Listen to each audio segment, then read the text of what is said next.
So this is a list of all of the past events that we've had. We started with philosophers, and then I ran out of philosophers that I knew anything about. And then we started going to leaders, and then we ran out of leaders that I liked. And so we started going with Karl Marx and Mao Zedong and Napoleon. Now we're reverting back. We've had enough of a gap between this and Churchill. Some people thought 2 Tory conservatives, at the one program was too many, so we've had 10 years of a gap. So now we're going to go with Margaret Thatcher. Okay. Off we go.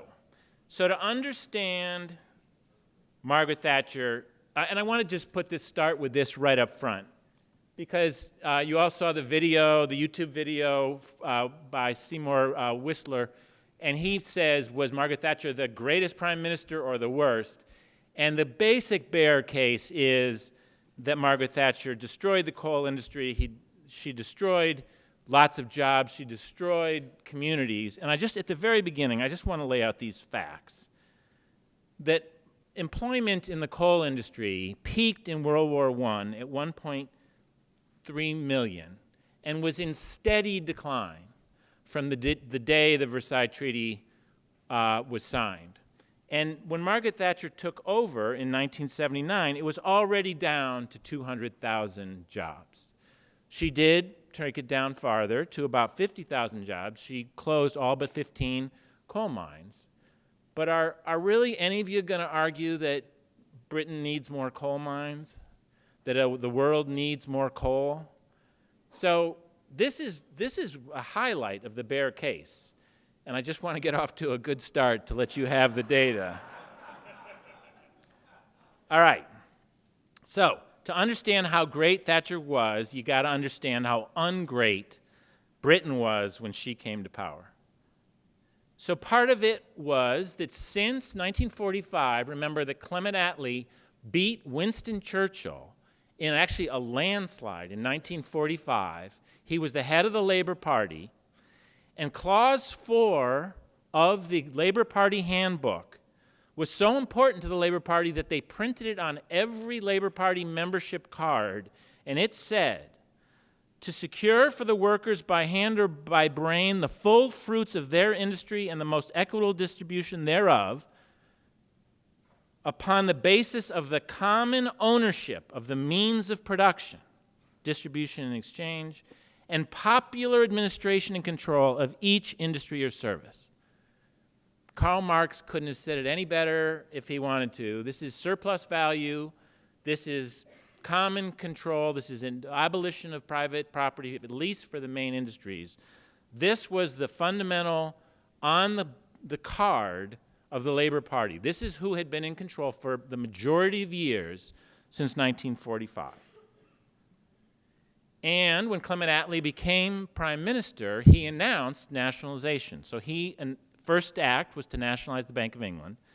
Then he nationalized civil aviation, the railroads, telecom, the whole coal industry, the whole healthcare industry nationalized, electricity, iron, steel, Rolls-Royce, Rover, all nationalized. So this is just a little tricky for me talking about labor unions. I was a member of the Local Service Employees International Union. I actually believe that unions play a valuable role in society. They can, however, and did have too much power in the 1970s. The phrase sick man of Europe was applied to Turkey in the 19th century in the Ottoman Empire. It was applied to England 1972 through 79. In 1974, the National Union of Miners went on strike, and they forced electricity rationing. The only source of power, the coal industry had such sway, there were no nuclear power plants, there were not really gas electric plants. They were able to shut down the country so that you could only go to work for 3 days a week. They had to ration electricity. And some of you were thinking, oh, you just work from home. Nobody's working from home in 1974, all right?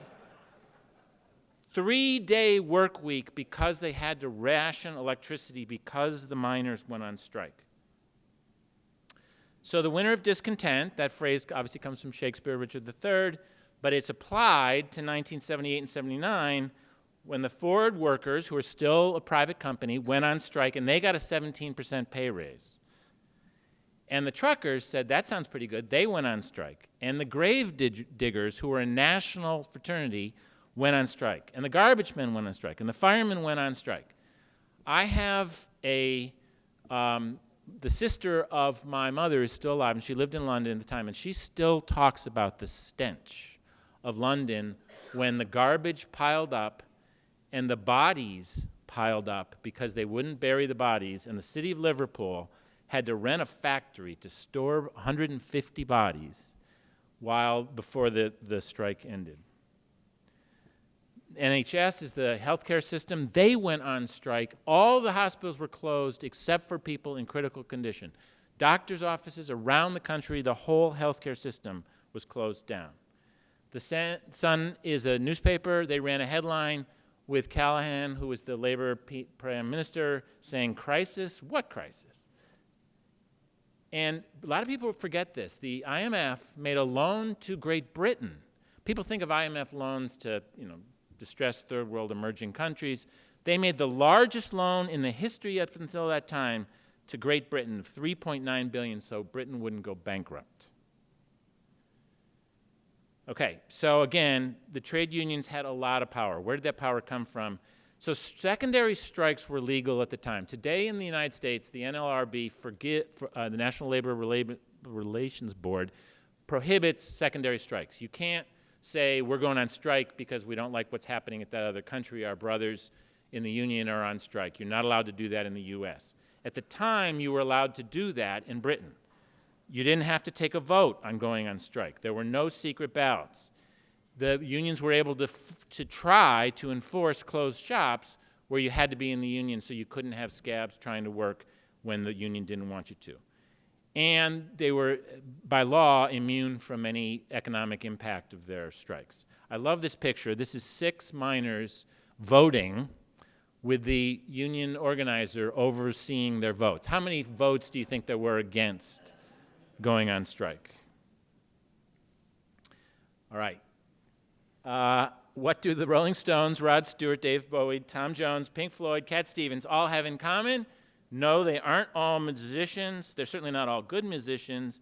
They all fled Britain to avoid the taxes of as much as 93% on what the British called unearned income. Investment income, they called unearned income, and charged you 93%.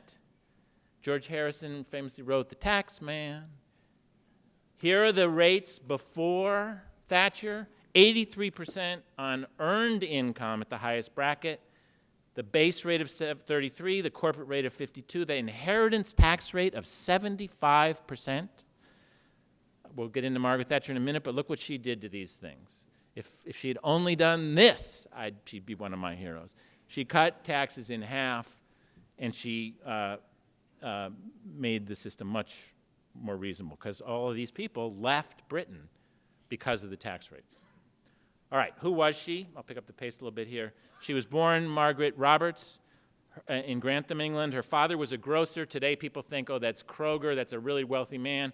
This was a small one-store grocery. They lived above the grocer. They had outdoor lavatory. They had no running hot water. They had to boil hot water. She went to, her father, this is a little bit controversial, her father eventually became mayor of Grantham. That's mostly a ceremonial position, but he was a respected person in the town. She went to Oxford. At the time, there were no co-ed colleges, so there was an all-women's college at Oxford. She got a degree in chemistry. She's very proud of the fact that she was the first PM to have a science degree.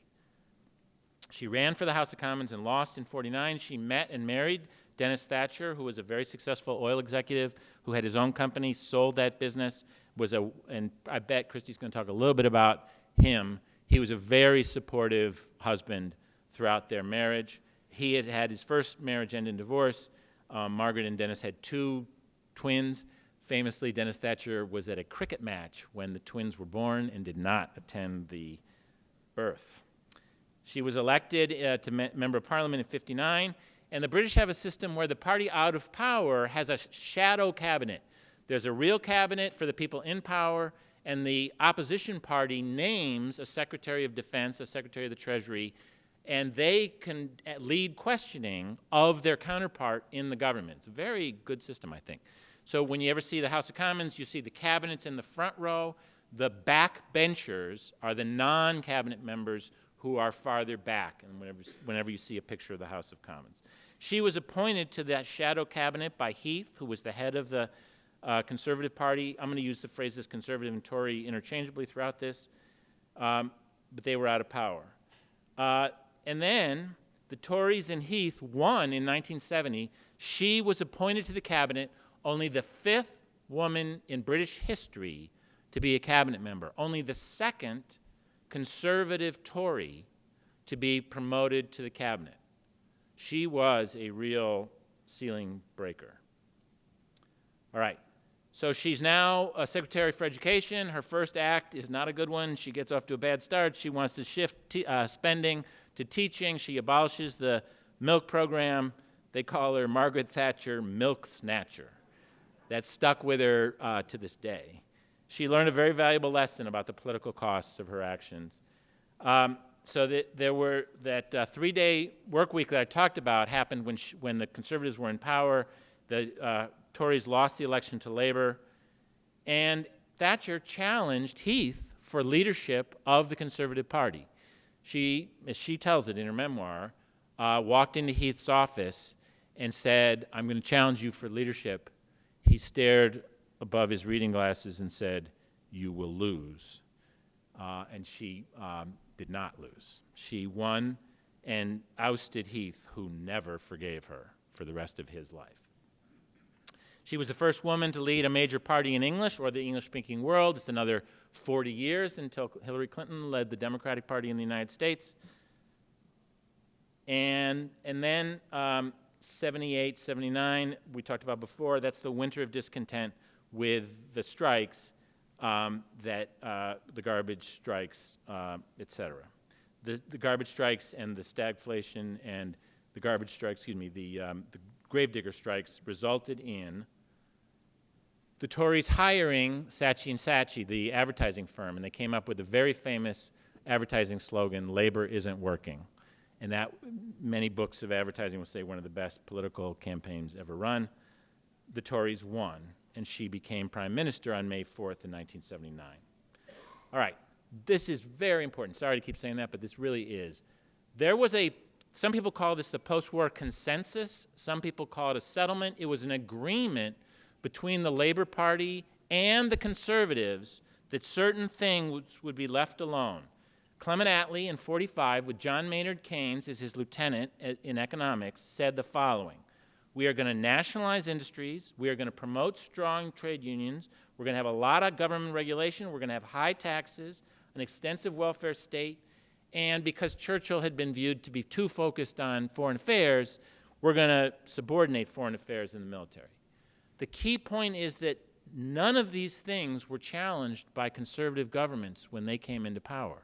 Heath and the other Tory prime ministers never privatized anything. They never cut tax rates. This was an agreement between the two parties to do all of these things. And if you really want to say, what is Thatcherism? It is the rejection of these 6 things. It is her, almost by herself at the time, standing up and saying, this is killing us, and we are going to stop all of these things, which both sides have contended too long. All right, so she wins the prime ministership. Her first act is privatization. The British had discovered oil in the North Sea. They're now starting to produce oil. She says, we're going to take British petroleum public. We're going to price it at a low price, which investment bankers love, because then the stock goes way up. This stock went up like 70% on the first day. Members of England were allowed to participate in the IPO, and they did very well. She privatized public housing, council housing. I'm going to come back to this in a second. That's the projects. And then she started privatizing other things. She took British aerospace private. Cable and wireless, a lot of people don't know it today, had almost a monopoly on cross-Atlantic telecom traffic in the 1980s, and she took that public. British Oil, she privatized the seaports. She privatized shipbuilding. She privatized Jaguar. British Telecom was the biggest IPO of that year. It was huge, huge success, and British Telecom was taken public. British Gas, and then Rolls-Royce, Jaguar was taken public. All of these companies, this was a key part of her program. Okay, some people say you can't cut government spending. This is government spending as a percentage of GDP in Great Britain. When she came to power, the government was spending 45% of every GDP dollar.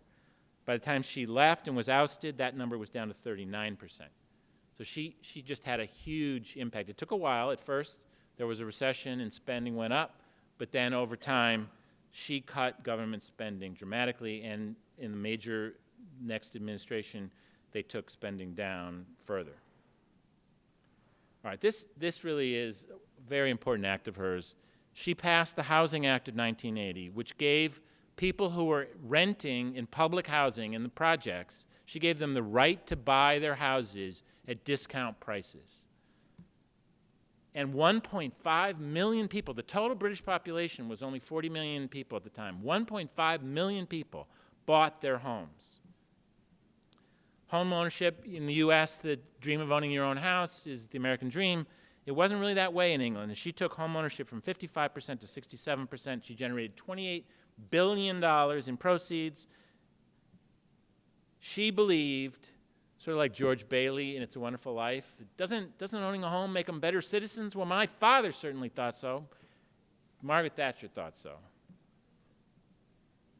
Now, I will say this, just if you read some of the stuff she wrote at the time, this hasn't aged the best, because part of her argument was that these council homes were, she used the phrase, hellholes, that they were horrible crime, they produced dependency, and she wanted to turn people into an ownership class.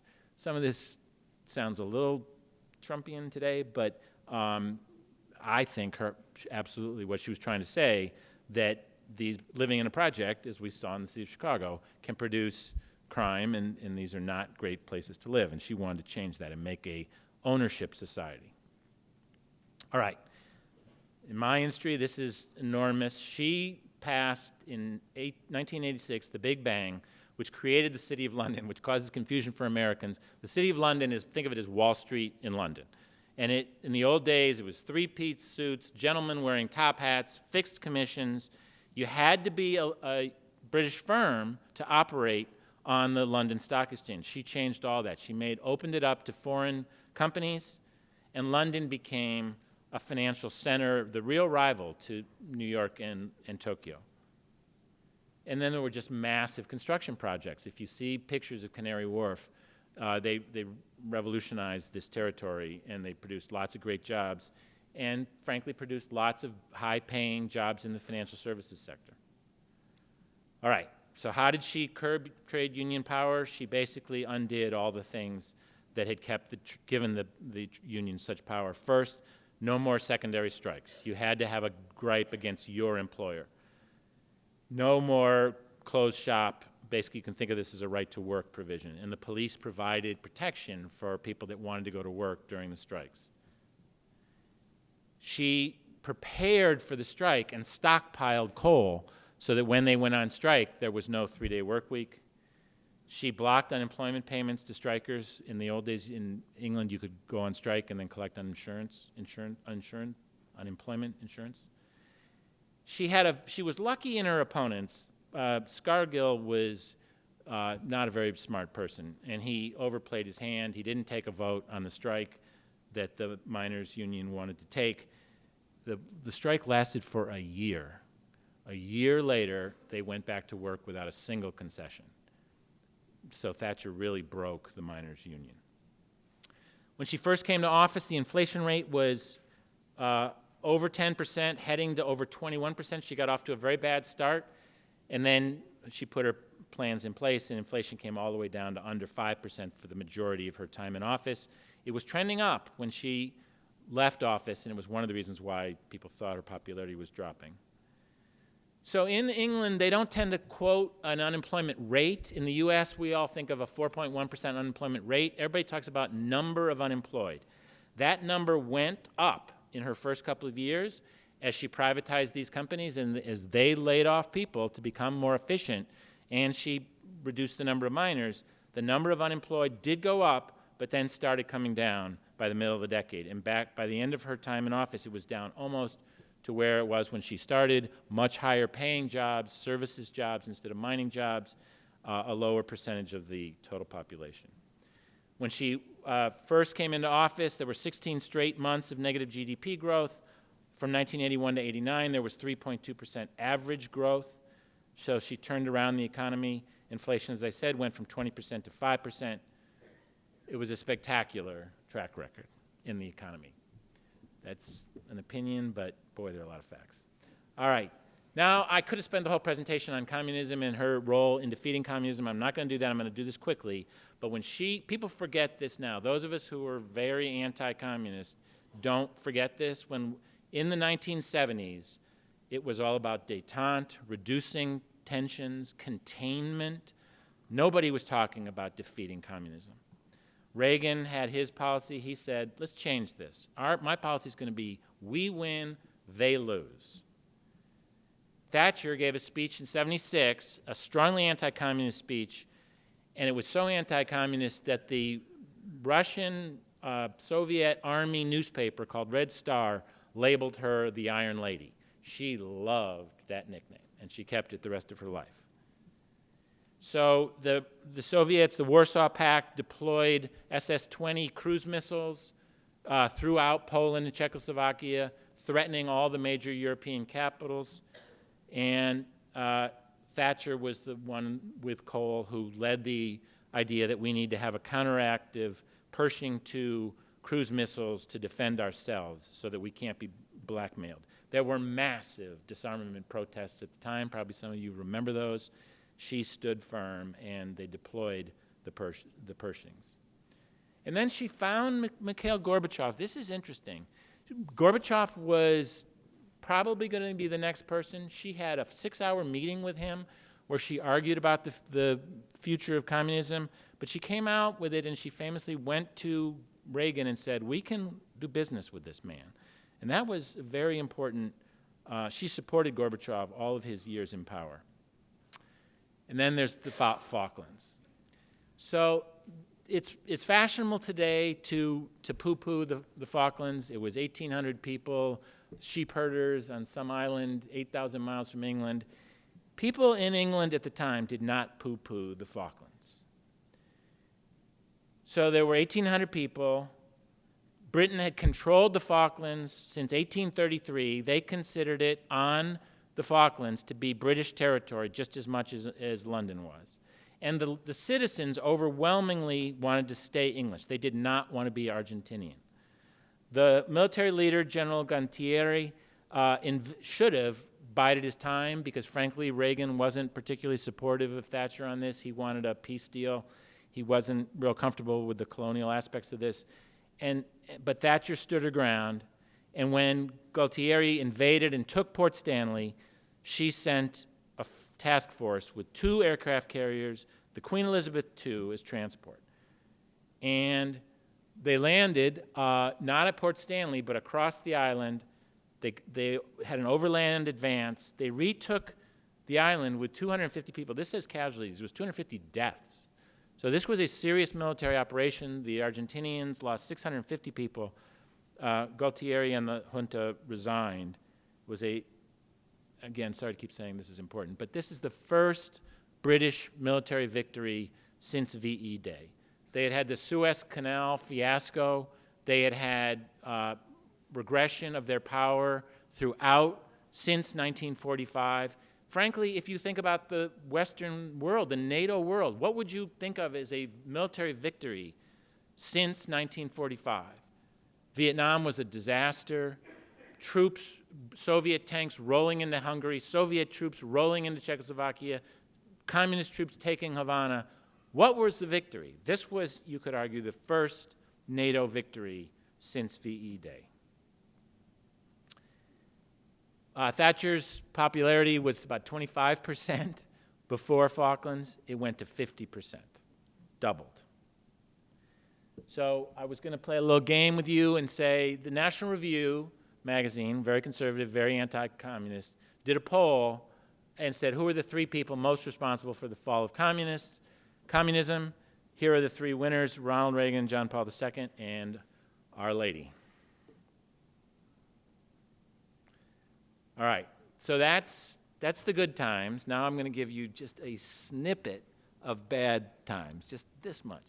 So she tried to pass a poll tax, which was a really bad idea. So the poll tax, they had a tax based on property, and then she said, I don't like that because it's administered by local governments, which tend to be labor. So she said, we're going to substitute a per-person tax. Well, the problem with that is that poor families had more kids than rich families, and it just was regressive. And then the second thing she did, which was just crazy, she rolled it out in Scotland, where they hated her. And so this would be like the Republicans announcing an energy tax and rolling it out in San Francisco. You know, it would be mean-spirited, and it was. And the people in Scotland hate her to this day because of this. There were riots in London over the poll tax. Her cabinet tried to tell her to back down. She always liked to say, the lady's not for turning. You know, Churchill famously saying, never give in, never give in, never give in. She wouldn't give in, and she should have given in on this. At the time, conservatives were more interested in unifying with Europe. Conservatives wanted to have one common currency, or at least a linked currency. She was opposed, and she became a minority voice on Europe in her own cabinet. Inflation started heading up, and Hazeltine ran against her, who was a member of her own cabinet, and beat her. She stepped down as prime minister on November 28, 1990, after 11 years as prime minister. John Major actually became prime minister. Importantly, no Labor PM was elected until Tony Blair in 1997. Thatcher takes credit for that. Thatcher says that she made Labor look so bad that they couldn't elect anybody until they became New Labor and renounced Clause 4. Tony Blair renounced Clause 4, the socialist language, before he was elected. She wrote her memoirs. She died on April 8th, 2013. Okay, that's the summary. I'm going to ask Christie to come up here, but I'm just going to preview the 2 questions, and then Christie's going to talk about the second question. The first question, Margaret Thatcher was the person most responsible for the resurrection of the British economy and the defeat of socialism at home and abroad on a scale of 1 to 10. The correct answer is 10. I completely agree. She put the great back in Great Britain. 1 is I completely disagree. She did much more harm than good. There are people who believe the second part, by the way. I mean, the Whistler, you saw the Whistler YouTube where they said, was she the greatest PM or the worst? There are people who, the day she died, probably you all heard this, the #1 song in Great Britain was The Wicked Witch is Dead. There are people who really didn't like her. And then the second question that Christie is really going to talk about is, was Margaret Thatcher was a role model for modern feminist leadership, scale of 1 to 10. 1, I completely agree, she was the greatest female leader in the last 100 years. 1, I completely disagree, she is an example of how a feminist leader should not lead. So when you go to your table, your moderator is going to ask you to vote. He's going to go around the table. I was thinking secret ballots, but that would be inappropriate. You're going to have to raise your hand, go around the table, and say, on question number 1, I am an 8, or I am a 10, or I am a 1. And then your moderator is going to add them up, divide by the number of people in the room, and that's going to be your room's official vote on question number 1 and on question number 2. With that, I give you the woman who ran Playboy Enterprises for 21 years, Christie Hefner. Christie.